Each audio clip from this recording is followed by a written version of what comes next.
విశాఖ జిల్లా అగనంపూడి షిరిడి సాయి నగర్ గల్లావానిపాలెంలో వైఎస్ఆర్సీపీ మహిళా నాయకురాలు లక్ష్మీ ప్రసన్న పుట్టినరోజు వేడుకలు ఘనంగా నిర్వహించారు. ఈ కార్యక్రమానికి ముఖ్య అతిథిగా వైఎస్ఆర్సీపీ 56వ వార్డు అధ్యక్షులు 79వ వార్డు కార్పొరేటర్ అభ్యర్థి పూర్ణానంద శర్మ పాల్గొన్నారు. అనంతరం ఆయన మాట్లాడుతూ సమాజ స్థాపనలో మహిళలు కృషి ఎంతో ఉందని, పురుషులతో సమానంగా మహిళలు కూడా అన్ని రంగాల్లో రాణిస్తున్నారన్నారు. ముఖ్యమంత్రి జగన్మోహన్ రెడ్డి అడుగుజాడల్లో దేశాభివృద్ధికి పాటుపడి మహిళా శక్తి గొప్పదనాన్ని చాటి చెప్పాలన్నారు.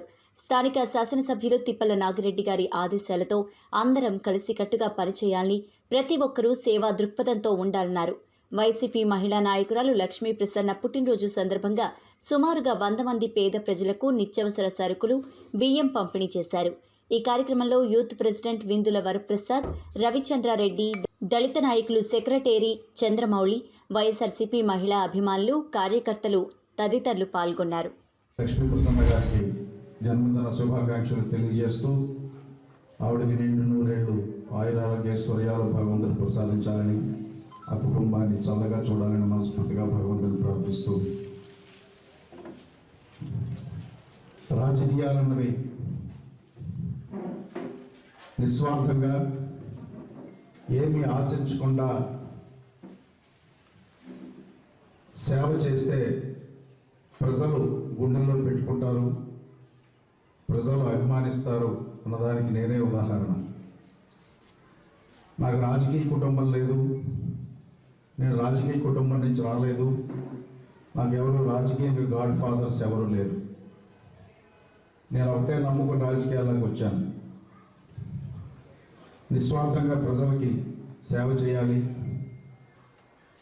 మనకి చేతనైనంత ఇదిగా నిజాయితీగా రాజకీయ పరంగా ప్రజలకి ఏ అవసరమో వాటిని గుర్తించి మనం అందిస్తే తప్పకుండా ప్రజలు గుండెల్లో పెట్టుకుంటారన్న దానికి నేనే ఉదాహరణ. అధికారం ఉన్నా లేకపోయినా, పదవులు అన్నవి, అధికారం అన్నది వాళ్ళు ఉండొచ్చు, రేపు పోవచ్చు.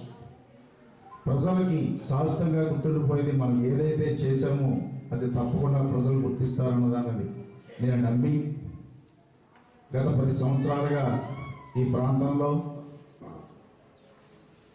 ఒక పార్టీని నమ్ముకుని, ఆ పార్టీకి ద్వారా ప్రజలకి చేతనంత సహాయం చేసి, ఆ ప్రజలు ఇచ్చిన ఆశీస్సులు మేము పొంది, వాళ్ళు ఆనందపడి ఆ సమస్యను మనం పరిష్కరించిన తర్వాత వారు మనల్ని చెప్పిన విధానం కానీ, మనకి వాళ్ళు తృప్తి చెందిన విధానం కానీ అదే నాకు ఆనందాన్ని ఇచ్చి మరింత ఉత్సాహంతో రాజకీయంగా నేను పనిచేశానని చెప్పి తెలియజేస్తూ,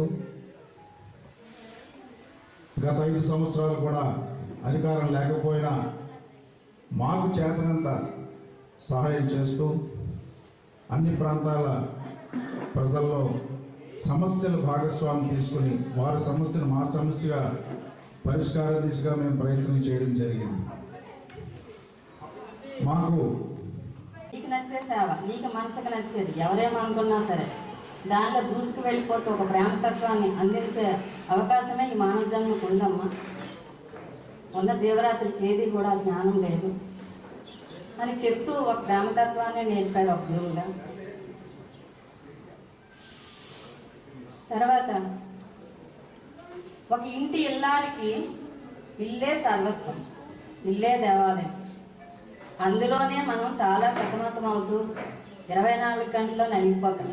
కానీ నీకేమిష్టమో అంటూ ఒక మగాడి వెనుక ఒక మహిళ ఉంటుంది అంటారు. కానీ నాకంటూ నా వెనుక నా భర్త ఎంతో ప్రేమతత్వంగా, ఎంతో సహనంతో నీకేది ఇష్టమో అదే చెయ్యి. ఏ టైం అప్పుడు ఎవరు ఏ ఫోన్ చేసినా అది ఎందుకు చేశారు, నీ వలన అవుతుందనే కదా, నీకు వీలైనంత వరకు చిరాకు పడకుండా సమాధానం ఇవ్వు అని నాకు సపోర్ట్ చేస్తూ, ఏ చిరాకైనా నా మీద చూపించు కానీ నన్ను ఒక కంటి పాపలా చూసుకుంటూనే ఉన్నారు. సో అక్కడ కూడా నేను గెలిచాను. అంతకు మించి మరో మాట ఏంటంటే, పంజరంలో ఉన్న చిలకకి బంధించబడి ఉంటుంది, అలాగే జీవి కూడా మన శరీరంలో బంధించబడి ఉంటుంది.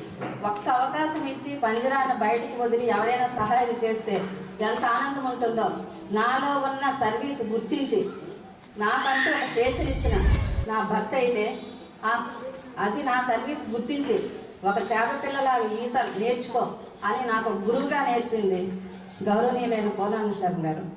ఇద్దరికి రుణపడే ఉంటాను.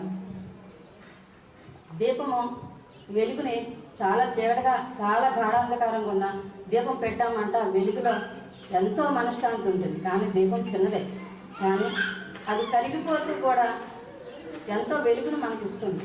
ఆ టైంనే మనం ఏదో వెలుగు అని కాకుండా ఎప్పుడూ ఆ వెలుగును గుర్తించుకొని మనకి